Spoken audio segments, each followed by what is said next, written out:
On CNN Philippines tonight, authorities explain why rice and what's called the poor man's fish galunggong are more expensive these days. Overseas Filipino workers affected by the NAIA runway mishap get some financial help.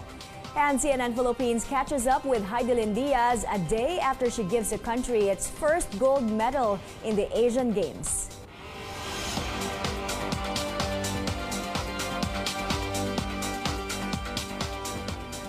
Hello and welcome. I'm Ida Rodriguez. Thanks for joining us.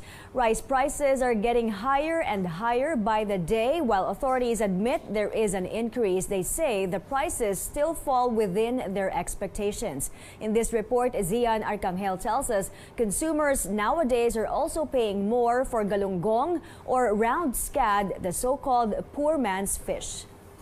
Christina Zara has to constantly adjust the price on the computerized tags she made for various commercial rice varieties because they keep on getting more expensive. Every time na kumukuha kami, nag-iiba yung presyo. So magtataas na. Kaya yung tag namin, mga ano lang siya, mga patse-patse. Yung presyo namin ngayon yan, nagtaas na kami pero hindi pa siya stable at tataas pa. National Food Authority spokesperson Rex Estuperez admits prices of commercial rice varieties are higher nowadays because it's not harvest time. But he says the prices of commercial rice sold at markets fall within the NFA's expectations, with the average being 42 pesos per kilo.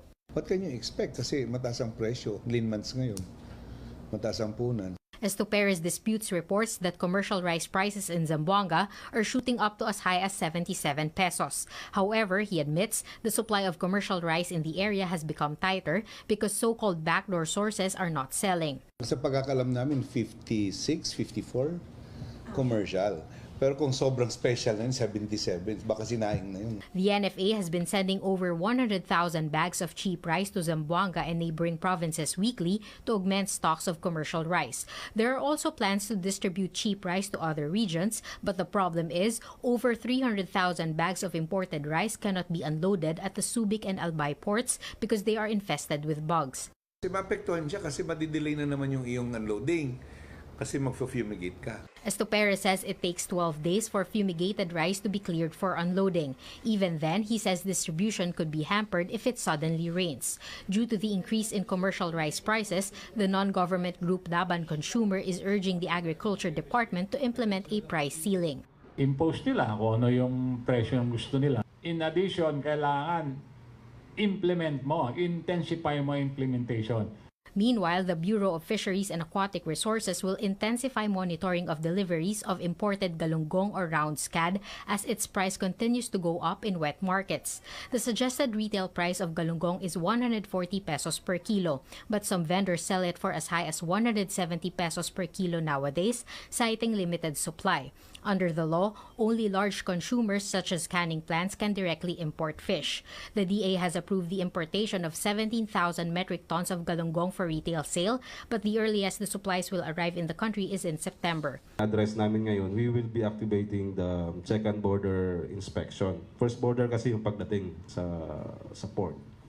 Dadalhin sa kanilang storage at dapat doon mayroon din kaming bantay doon. Dahil sa limitation namin sa tao, hindi namin nasusundan na doon sa cold storage. So hindi na monitor kung na-withdraw, ilan yung withdraw, saan din nila yung withdraw. Zian Arcangel, CNN Philippines. Agriculture Chief Manny Piñol sees no problem with the importation of galunggong. Speaking to CNN Philippines, Piñol said there's nothing new to this practice and this will even address high fish prices in the market. Wala problema.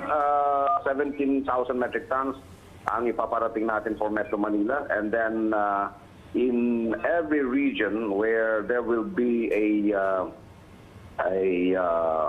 dearth in the supply of fish, we will accept a request from them for the issuance of a certificate of necessity, which would allow them to import fish as well. This move is not only intended to address the high price of fish in the market now, rather this is an institutional program which is expected to contribute to the success of our fish conservation program, where we declare closed fishing season from September to February to allow local fish species to spawn and reproduce. In other news, the Foreign Affairs Department steps in to help overseas Filipino workers who were affected by the recent chaos at the Ninoy Aquino International Airport. Foreign Affairs officials begin distributing financial assistance to OFWs who missed their flights because of the NAIA runway closure. About 100 workers lined up today. Each of them got 5,000 pesos. The distribution will go on until Friday.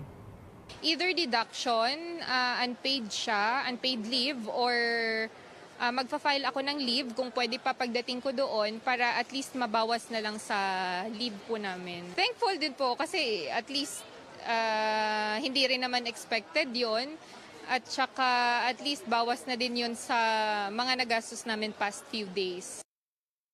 Meanwhile, the investigation into the Xiamen Air incident continues. Aviation authorities will fly to Singapore tomorrow to decode the aircraft's flight data recorder and retrieve the conversation between the air traffic control tower and the pilot. The conversation will help shed light on the incident. This morning, authorities conducted another inspection of the crash site to gather more information. It's still unclear how soon the findings will be released. We talk about the NAIA runway mishap some more. We hear from passengers, airport officials, and other personalities affected or involved in the mess.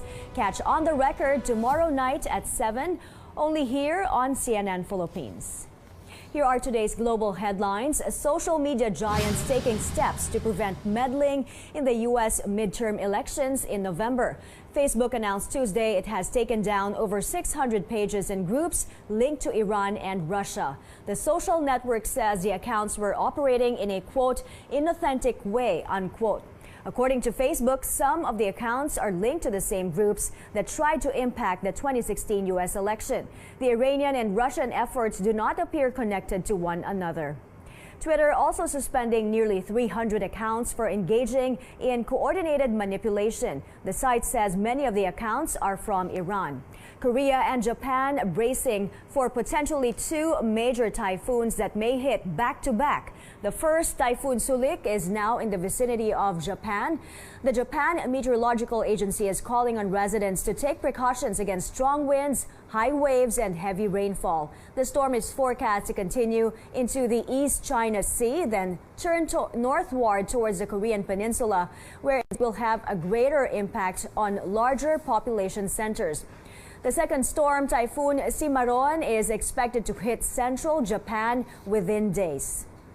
Meantime, not even a storm kept a couple in China from saying their I do's. Check this out. Cars were already halfway submerged in floodwaters in a city in central China yesterday, but that wasn't enough to sink this wedding. The video shows the bride on her big day riding an inflatable boat. Later, she's seen riding another boat, now with her husband at her back. As for the guests, they had to wade through water and hold umbrellas for the newlyweds.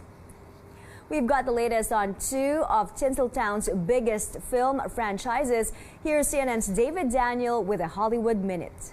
It was extraordinary, and you don't get that very often in your career, you know. Danny Boyle says bye-bye Bond. The Oscar-winning director, known for Slumdog Millionaire and Trainspotting, has dropped out of directing the next James Bond film. The announcement on the official 007 Twitter account cited the ever-present creative differences. No word if the change will affect the planned release date of November 2019. There is definitely a clear line between before Star Wars and after Star Wars. After Star Wars hasn't been all positive for Kelly Marie Tran. The actress deleted her Instagram posts amid a slew of racist and misogynistic comments from others. Now Tran is fighting back in a New York Times op-ed column titled, "I Won't Be Marginalized by Online Harassment." The first woman of color to play a major role in a Star Wars movie writes, "I had been brainwashed into believing that my existence was limited to the boundaries of another person's approval," and concludes, "My real name is Lone, and I am just getting started." In Hollywood, I'm David Daniel. You're watching the newsroom on CNN Philippines. A main suspect in the Maguindanao massacre out of jail for a few hours draws fire. But this girl's getting praises. Asian Games gold medalist Heidelin Diaz talks to CNN Philippines. Be right back.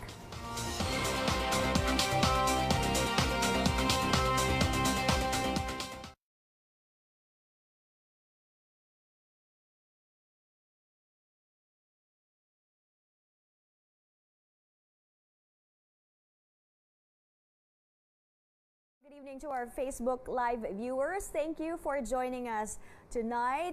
It's Hump Day today. It's Wednesday. Hi to JM, Nuwalia, Anacito, Son, and Marife Britain from Perth, Australia. Eddie Woznicki saying magandang gabi, sabi niya, watching from Colorado, USA. Lani Kalubid and CJ Jaimo Medina and Reem Mabanto. Sabel Piadora and Armina Galindez giving us all smiles, and LJ Abadinas also watching us. Anisito Jason, sabi niya, he is from Ormoc City. Raven Anthony Bermundo Rubrica is commenting on the first story tonight, yung top story natin, yung higher prices of rice and other basic goods, especially yung galunggong also, ano. Anita M. Santos is saying hello. Ulysses Morota, also Chelay Santiago. And, hold on, scrolling down, Reshley Canlas, Susan Ahmed and Erasto Resti, Policarpio, Sabel Piadora giving us love, and si Teresa Salgado Marie, Glory Pobre Felipe, Marvin Pabon, Levi Menor and Bob Bautista giving us a thumbs up. So, Kang June, Melissa San Miguel saying hi, Rayjoy Villa Pudiket and Isaac Joseph Dantes, Aris Season, Father Aris Season from Bukidnon. Si Tits Absalones saying, watching from Bukidnon. Si Father Aris Season is watching. Good evening po. I hope you are okay this evening.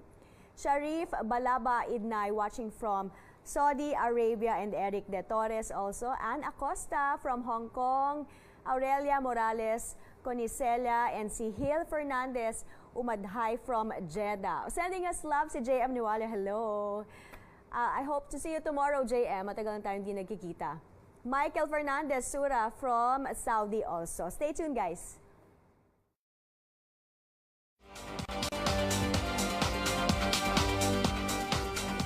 You're back in the newsroom on CNN Philippines.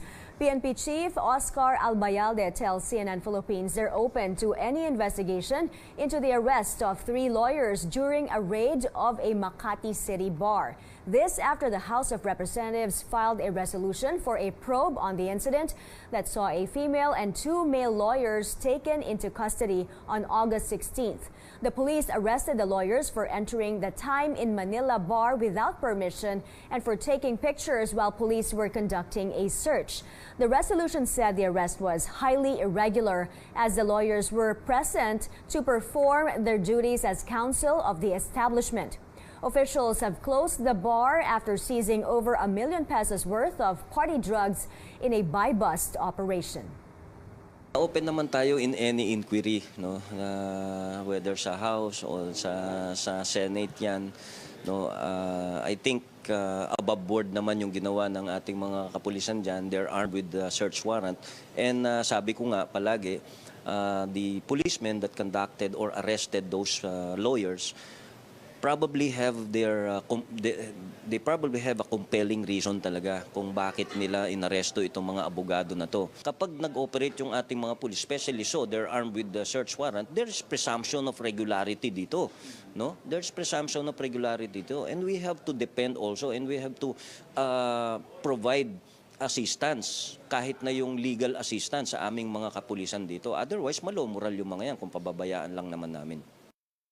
The Makati Police have filed charges of obstruction of justice, a violation of a city ordinance against civilians crossing police lines, and constructive possession of illegal drugs against the 3 lawyers.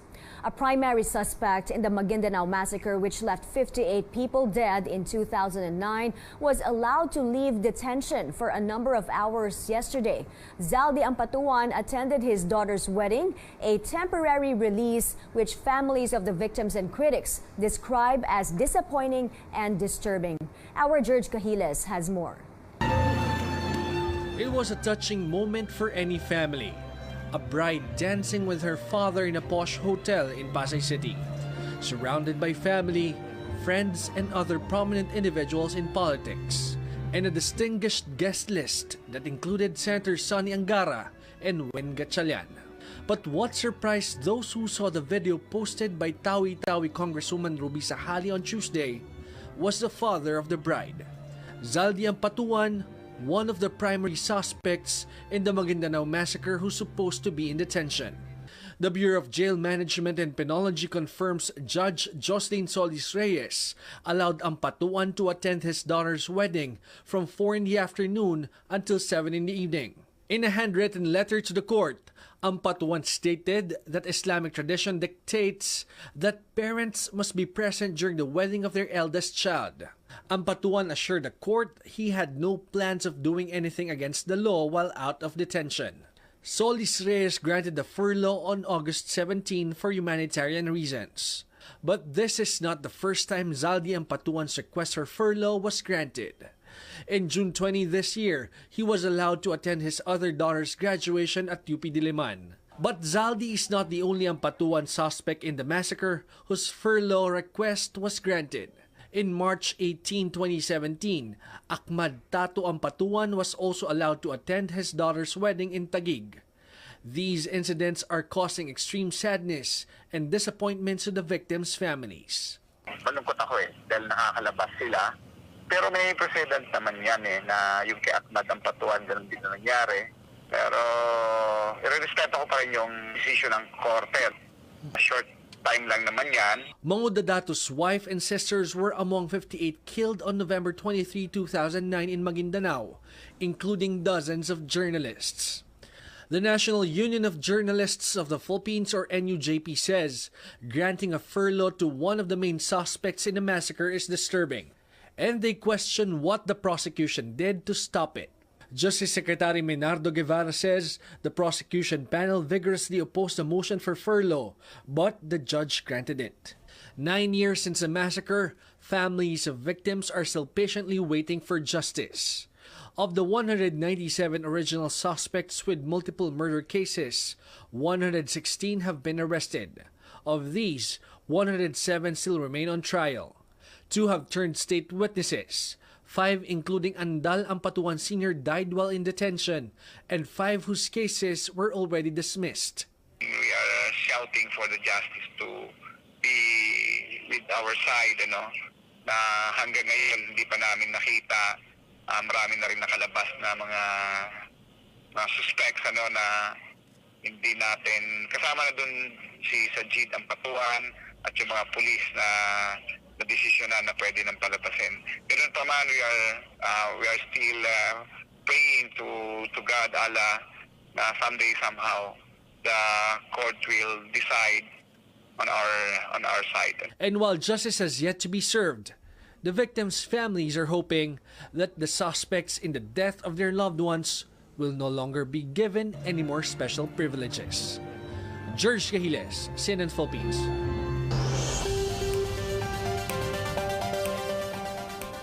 Police authorities in Central Visayas are pursuing more random drug tests on cops amid President Duterte's claims that most of the policemen in Cebu are drug addicts.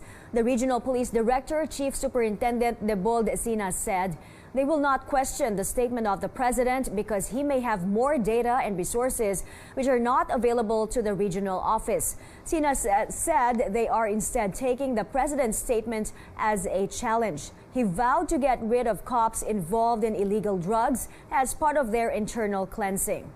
Meanwhile, Talisay City Police Chief Superintendent Marlu Conad took the President's statement positively. Duterte called the city a hotbed of illegal drugs in Cebu. Conad said the President may have seen their huge catch of illegal drugs, and that could probably be the basis of Duterte's perception of Talisay City. The school administrator who ordered the burning of the bags of several students in Camarines Sur is now suspended from work without pay for 90 days. Alexander James Haushan faced the students' parents in a dialogue this morning inside the campus of the Bicol Central Academy in Libmanan Town. He apologized to the 28 parents who attended the dialogue and explained why the incident happened last Friday. For their part, the parents called on authorities to prevent the incident from happening again. Aside from being admonished and suspended by the school's board of directors, he was also told to pay all damaged items owned by the students. Meanwhile, the Education Department in Bicol recommended that Haushan take a leave of absence longer than 90 days to allow the students to recover from trauma. After several months of living in a tent, 50 families in Biliran province have transferred to temporary housing units. The families from the towns of Almeria and Biliran were displaced during Typhoon Orduha last December. The Rotary Club funded the housing units, which were constructed by the beneficiaries themselves. The residents are waiting for the government to build their permanent housing. President Duterte winds down after a busy day. Take a look. This picture from the president's special assistant shows Mr. Duterte meeting with Moro National Liberation Front leader Nur Misuwari in Davao City. No word yet what they discussed. President Duterte also met with the Indonesian ambassador to the Philippines in a special event. A flurry of congratulations for the country's first gold medalist in this year's Asian Games, Hidilyn Diaz. The Olympic silver medalist gave the country the victory Tuesday, besting 11 other athletes in the women's 53-kilogram division in weightlifting. The 27-year-old pride of Zamboanga City tallied a total of 207 kilograms to edge out Turkmenistan and Thailand. She posted 92 points in snatch and 115 in the clean and jerk. This is Diaz's first career Asian Games gold. Last night, President Duterte congratulated Diaz while he was in Cebu. He went back to the podium to share the good news after delivering a speech at a conference with municipal mayors. The Armed Forces is also proud of Diaz, who is an airwoman first class. In a statement, the AFP says, quote, Diaz epitomizes the diligence, perseverance, hard work, and dedication not only of every airman, soldier, sailor, and marine, but of every Filipino who triumphs over all adversities and challenges, unquote. For her gold medal win, Diaz will receive 6 million pesos in cash incentives. That's 2 million from the Philippine Olympic Committee, 2 million from the government, and 1 million each from the Siklab Foundation and the Philippine Ambassador to Indonesia, Lee Hyong-wee. CNN Philippines got to speak with Hidilyn Diaz earlier. Is she getting ready for the 2020 Olympics? Find out later in the show. Another wushu artist adds a bronze to the country's medal haul at the Asian Games. Divine Wali fell to Iran's Elahe Mansourian Samirumi in the semifinals of the women's Sanda in the 52-kilogram division. Final score 2-1. This is the country's fifth bronze medal in the regional meet. Iran will face China in the gold medal match. That's on tap tomorrow at 11 a.m. Meantime, the heartbreaking loss of the national men's basketball team is still the talk of the town on social media, with China holding a 2-point lead. Paul Lee missed a three-pointer in the dying seconds of the game that would have sealed the win for the Philippines. China then went on to escape with the 82-80 victory. Still, the Philippines moves on to the next round. They next face Korea on August 27th in the knockout rounds. We have music stories still coming up. Stay tuned.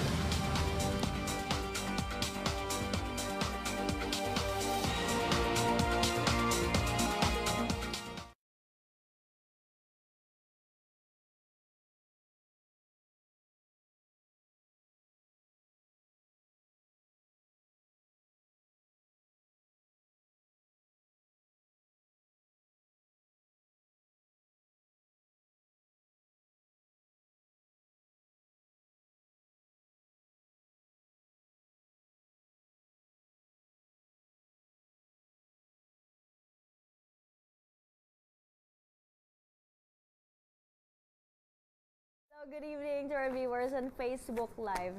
Thank you for staying with us.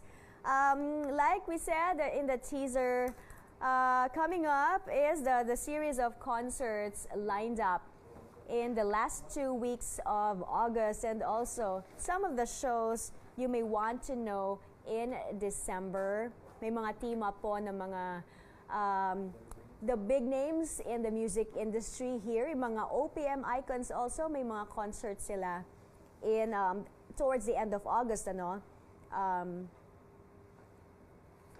Yes, and more reactions to the win of Heidelin Diaz, our first gold in this year's Asian Games. The weightlifter Heidelin Diaz, the pride of Zamboanga. Marami pa pong mga messages of support and from the fans, from public officials, from many public figures and personalities giving their congratulations to Heidelin Diaz. And the interview of our chief correspondent, Pia Ontiveros, doon sa ating winner sa Asian Games. Congratulations pala po sa lahat ng mga atleta natin na nandyan sa Asian Games ngayon sa Indonesia. No? Last minute for the greetings, Marjorie Macaraig, watching us, Isabel Tibayan Melia from Dallas, Texas, Jesus Kasungkad, Kevin Crispino, JJ Nadi from the UAE, and Susie Makalinaw Awat also. Stay tuned, guys.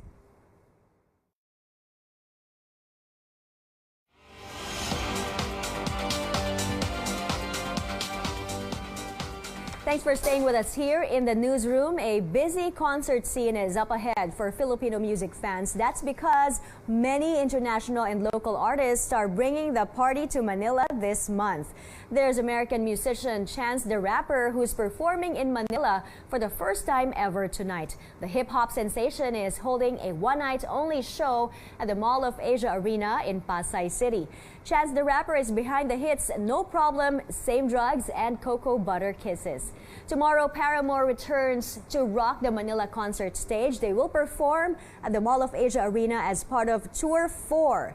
It's Paramore's third concert in the country. Among the band's hits, Decode, Ignorance, and Still Into You.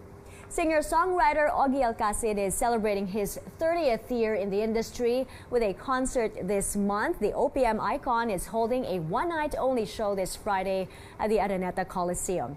Then on Sunday, August 26th, it's 90s boy band Boyzone's turn at the MOA Arena. The concert is part of their 25th anniversary and farewell world tour. Boyzone is known for their iconic 90s songs like Love Me for a Reason, No Matter What, and Every Day I Love You.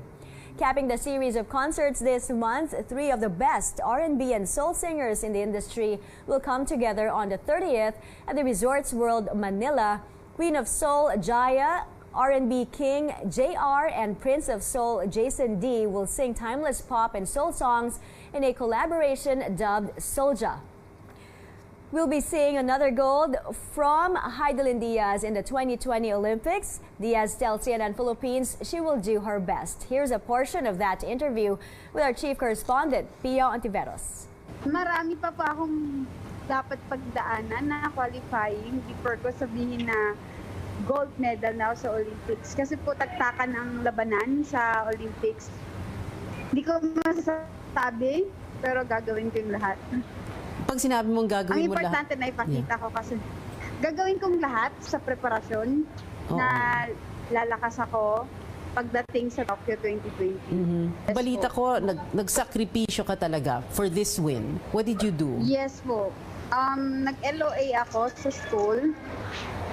Then, nag-training ako for this. Tapos may Chinese coach. Talagang bumalik ako into basic talaga. Nagte-training ako everyday, then yung diet. Okay, so basic ha, parang you believe in a back to basics approach in anything, Yes, hindi lang sa weightlifting, hindi lang sa sports, pero sa buhay, I guess, no, in general. Yes po. Okay. Nag-LOA, nag-leave of absence ka sa school. Anong school to? College of St. Benil po. CSB. What are you taking now? Business management po. Okay. So parang ano to, second degree or this... Continuing po lang. Nag-stop kasi ako ng 2010. Then bumalik ako ulit. Alright, wow. Talagang bibilib ang tao sa iyo. You're studying, you're training, and then you get a gold medal. My last question will be, paulit-ulit mo naman sinasabi no, na kulang ang suporta para sa, hindi lang para sa mga weightlifter, pero para sa mga atleta in general. Ano pa ba ang kulang na kailangang maibigay ng gobyerno naman? Pagkain ng atleta, facilities sa national athletes. Then siguro yung mga support system na kailangan talaga nandun sila sa laro namin. And that's the newsroom tonight. Thanks for watching. I'm Myra Rodriguez. Good evening.